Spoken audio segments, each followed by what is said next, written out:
Hey there, welcome to another Slightly Redneck video. Thought I'd show you how I build my stacking quail cages today.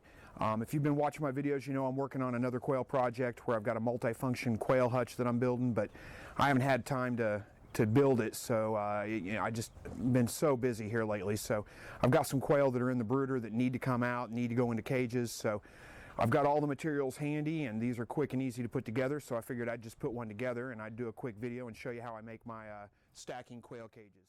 Alright, so what I've got here is a 1/2 inch mesh hardware cloth. This is 76 inches. I went ahead and pre-cut this stuff because you don't need to watch me cut it on camera. I just use a pair of wire cutters and cut this off at 76 inches. This is going to be my body around the cage, if that makes sense. Then this will be the back of the cage. And what I'm making is a cage that's 24 inches square, 14 inches tall. When you're making quail cages, you don't want to go above 18 inches because if you spook the quail, they get to flying up, they'll jump, they'll fly up, and if they go up higher than that, then they could easily kill themselves. So you want to keep it down below 18 inches. That's enough to where they won't hurt themselves if they jump too much. So anyway, 14 inches by 24 inches, and what I do is I buy rolls of hardware cloth in 24 inches. That way I don't have to cut it down the length of it. I just cut sides. Make sure you take care of the sharp edges if you're worried about it. When you cut these off, they do produce some sharp edges. I'm not too worried about this on this one. I'm going to be wearing some gloves, so we're not going to have to worry about the sharp edges. Once I get this all tied together, they won't be much of a problem for me. And then what I do for the front, this is a heavier gauge wire. This is much heavier gauge. This is 1 inch square, and it doesn't really matter if you use 1 inch or 1 inch by 2 inch or whatever, but this is what I have on hand. So this is going to be the front of the cage, but this is like I think it's a 14 gauge wire, whereas this stuff here is, I don't know what that is, 19 gauge maybe, something like that. But anyway, this is a much heavier, stiffer wire.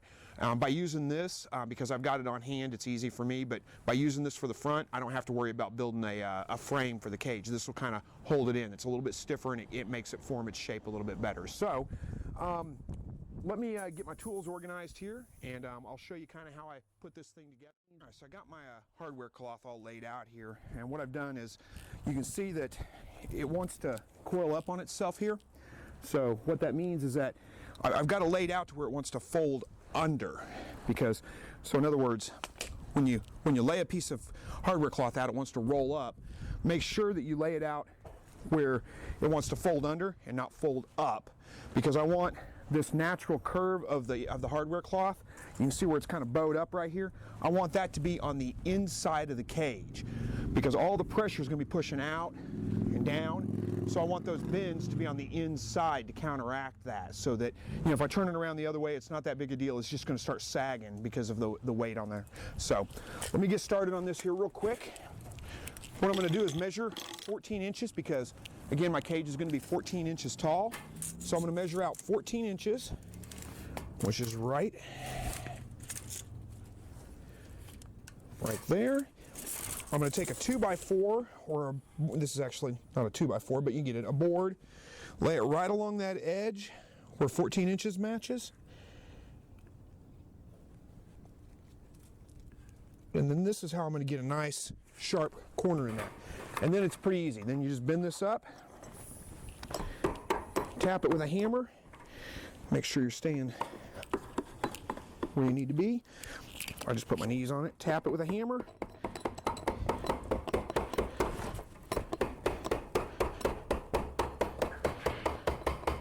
And you don't have to hit it hard.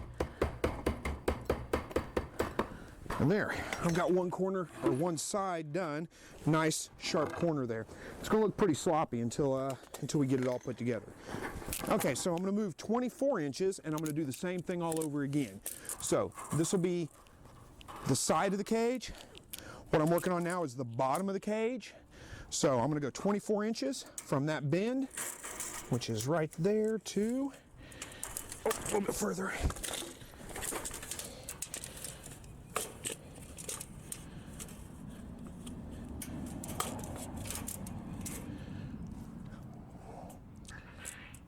There. And I'm going to do the same thing again, set my board there. Make sure it's lined up. Now be careful when you're doing this. You don't want to pull this up and hit yourself in the face with this wire, because Got some sharp edges there, it'll end up cutting you off, but just be careful. And again, I'm going to just knock that into place so I get a nice straight edge.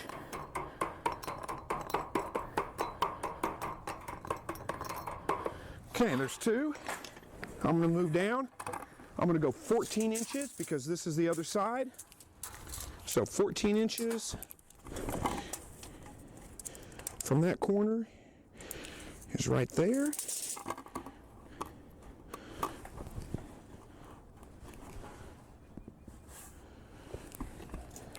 And then again, it's the same thing. Bend it up. Knock it into place.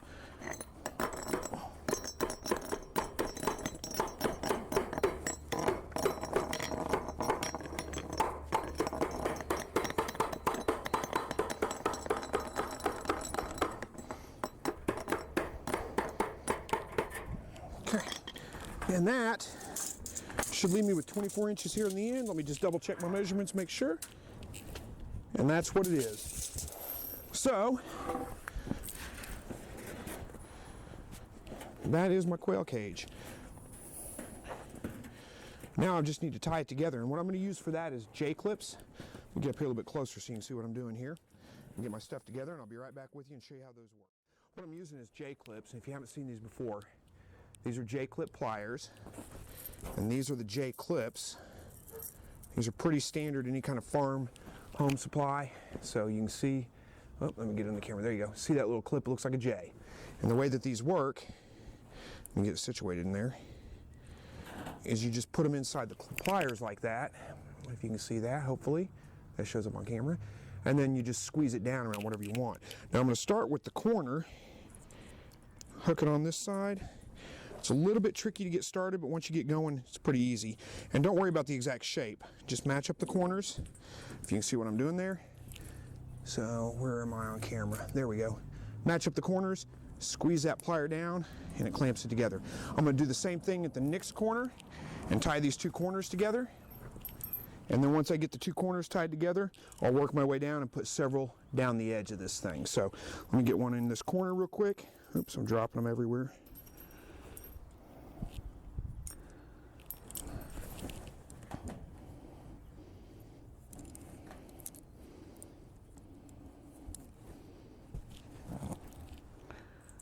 Okay, so again, I'm just going to hook it on one corner. I'm going to lift the other corner up to it, hook it in there, squeeze them together. So now I've got this thing tied together. And it doesn't look much like a cage yet, but it'll come out just fine. So let me go ahead and get the rest of these J-clips on this side here, and then we'll come back and we'll show you kind of the next step to do from there. And as far as how many to put on here, I just do one every couple of inches. I mean, these are quail. They're not incredibly heavy birds. They're not going to, you know, tear anything up, so every couple of inches I put one, and that's probably more than I need. And again, if you don't have J-clips, use whatever you got on hand. You know, hog rings or even zip ties would probably work just fine. Whatever you got. I just happen to have a whole bunch of these from building rabbit cages and excess stuff that I have left over. So anyway, let me get this done. I'll put a series of them down this side, and then I'll come back and I'll show you the next step. Got that edge done, and you can see probably right there, I just put several J-clips down the side there, so just enough to kind of hold it together. It doesn't look much like a cage right now, it just kind of looks like a bunch of wire, but it'll come together as we go. So the next thing I'm going to do is set it up on its side like this, and I'm going to put the back piece on. Now again, I want the bend to go to the inside of the cage. So if that makes sense, it's got a natural bend to it, I'm going to put that to the inside. So, not much of a trick to this. I'm just going to start at one corner, and it doesn't matter which one, and I'm going to work on, I'm going to hook it through there, then I'm going to hook it through there, and hook it on. And again, I'm going to do the corners, at least two corners first, and then I'll work my way back around and fill in the gaps. I'll probably get all the corners first is what I'll do. So let me get this one over here.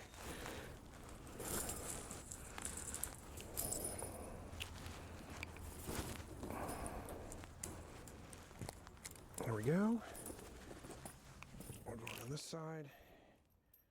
All right, now I got all the corners, so I'm just going to work my way down the sides, put some J-clips every couple of corners or whatever, or every couple of squares, and work my way around this thing. So I don't think this is going to be too exciting to watch, so probably just want me to go ahead and get this done, and then I'll be right back, and we'll put the front on it, and I'll show you that. Got the back of it on. Pretty much the same thing. I'm going to flip it over, and we're going to put the front on. And if you're using a good, stiff wire like I am, I'm going to try to flatten this out just a little bit here, stomp on it a little bit or something. But this will, that's probably a little better.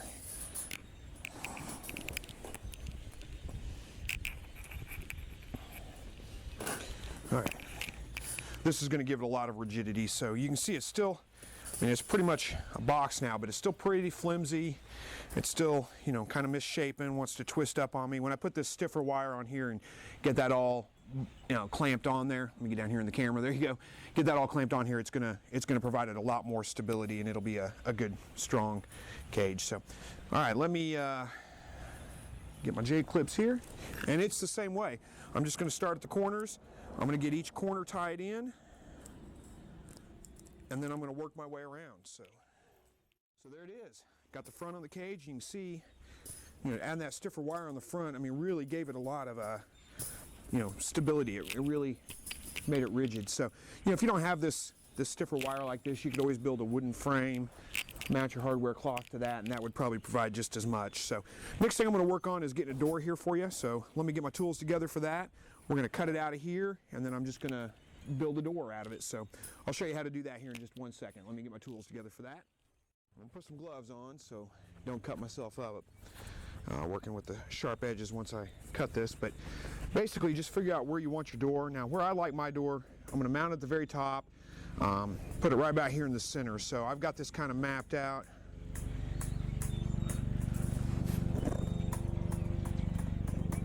I'm about 6 squares in, so it's about 6 inches in, and I'm going to cut this wire right here where I want my door to start, and then cut this wire right here,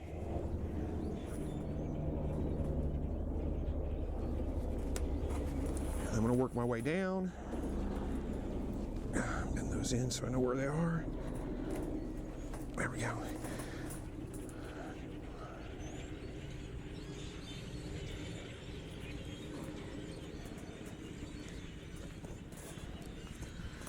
And that's,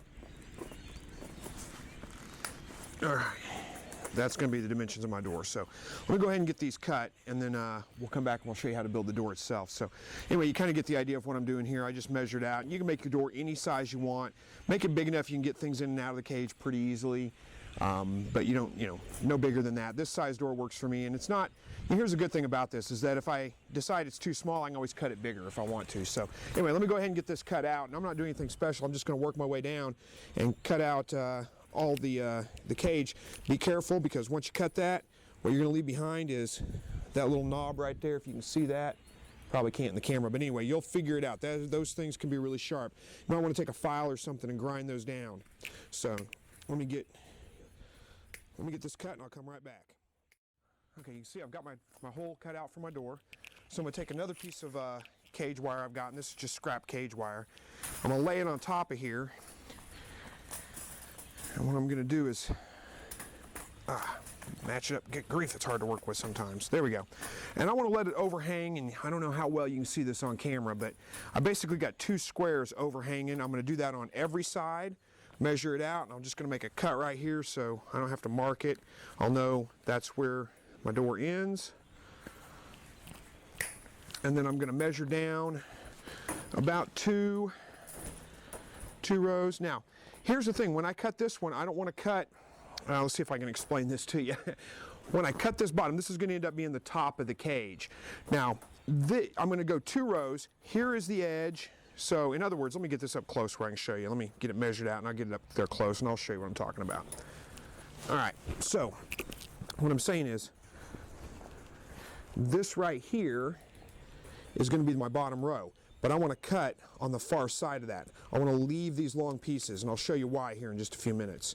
So in other words, I'm going to cut here, and I'm going to do that all the way across to make a door, and then those are going to end up, if you can see, there we go. So I leave the long edges on there. And you'll see why here in just a few minutes. Those are going to be my hinges for my door, basically. So let me get this cut out, and then I'll show you what we do with that. All right, so got my door cut out, and you can see I've got these long pieces right there. Those are going to be my hinges. So the way this is going to work, get this up close, hopefully you can see what I'm doing. Can you see my hole? Nope, not there. There we go. There we go. So let me turn it around. Actually, it might be easier. So this is the top of my cage right here. So I'm going to fish this door through there. I'm going to turn it around, and then I'm going to hang those through there, get it all lined up where I want it.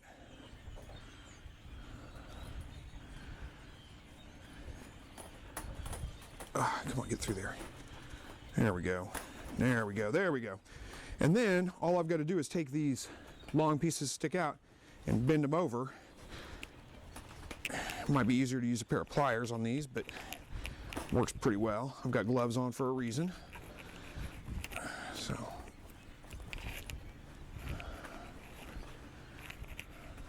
And you could cut a couple of these off. You don't know. I got messed up here. Hang on, I got to fix this. There we go. Easy enough.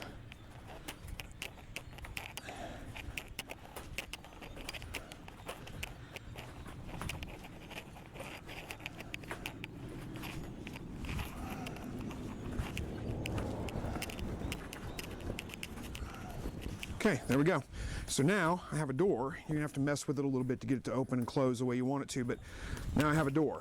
Opens on the inside of the cage, and I don't need to put any other hinges on it. So that's it. That's my cage. It's completely finished, and we're gonna move on now to building the rack for it to hang it on.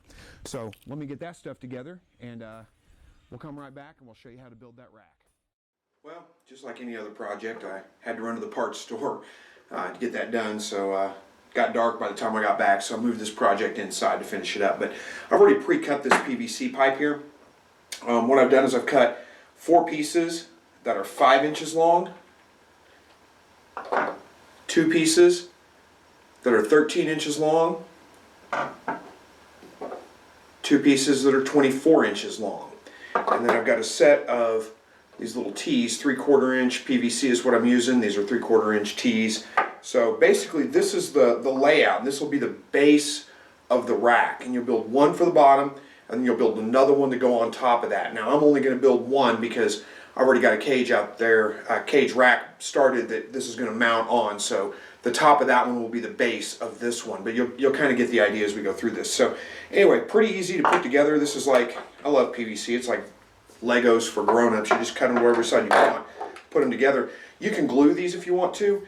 I don't bother gluing them. I just push them together. There's not a lot of it. If you're not moving the cage around a lot, then it's going to hold up. And that is basically what the base is going to look like. This is the part that's going to hold the dropping tray for me. So, you know, it fits pretty well. You may have to do your measurements a little differently if you're using a different size cage than me. But again, this is a 24 inch by 24 inch cage, 14 inches tall. So next I'm going to put on these braces here. And these are cut at 20 inches. That gives me just, I mean, it's only a 14 inch tall cage. So that gives me enough room for the dropping pan, for the cage, and then I'll have about 3 or 4 inches gap at the top so I can put a light, store eggs up there, whatever I need to do on top of that. But that's pretty much all there is to it. What I'm going to do is I'm going to measure down 3 inches from here, and I don't know why I just picked 3 inches, but it works out for all my cages. So 3 inches from there, I'm going to drill a hole through the side, run a piece of wire through there, tie it to the corner, twist it off so that it holds that up there.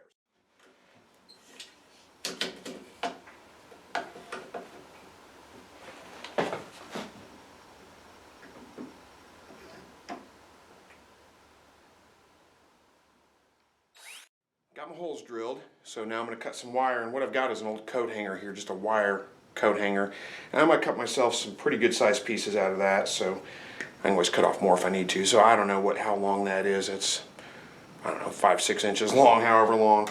Pretty good sized pieces. I'm going to cut 4 of them out. So, and I'm not measuring these, I'm just kind of guessing at them. Then they just get fed through these holes. I'll run them through, actually I'll run them through here first.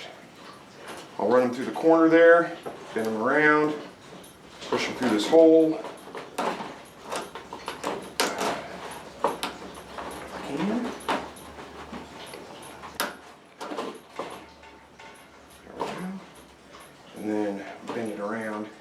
I'll get this all positioned, and then I'll tighten these things down. Got my wire all in here, and it's, you know, a little bit off, but what I'm gonna do is just kind of pull it, get it kind of centered, take this wire where I need it, bend it over on itself, and that'll hold this cage. Be plenty good enough. I'll do that on each one of these corners. Alright, and there we go. That's pretty much all there is to it. So I'm going to go ahead and get this set up on the other rack that's already out there, and then I'll show you, get over here where you can see me maybe. There you go. I'll show you once I get this all situated out there what it looks like all put together on the other racks. This is the completed cage. This is the one right here that I just put together. You can see, let me get this dropping pan out of the way. You can see the top of the other one. That's what I was talking about in there, that I already had a base for that one. So looks just like the top on this one. That's where the dropping pans are going to sit, right there. I've got some birds down in that bottom cage already that I built that yesterday. Those are the birds that just came out of the brooder box here. And see how I clip these doors together is I just use like a little dog chain thing, and I just clip it through the wires, dog leash thing. So unclip it and open them up, clip it in there and close it right up. So I'll do the same thing with this door. I don't have one on there yet, but I'll do the same thing with that door. So anyway, you get the basic idea. So that's it. That's the cage setup. If you've been watching my videos, you know that, I'm going to move over here, you know that I have quite a few birds here, and I've been using this cage setup for a long time, so works pretty well. So I got to clean their cages out next. That's my next project for today. So anyway, let me get in front of this camera here, and we'll get this video closed out. You know, this was a quick project. It's pretty easy to do. I didn't plan on building some more stacking cages, but like I said, ran out of time on some things, and these are quick and easy to put together. So they've served me pretty well, and hopefully you learned something from the video. If you have some comments, have some questions, whatever it is, please feel free to hit them up below. Leave me a comment, and I'll be happy to do my best to answer them. And just thanks again for watching, and as always, God bless.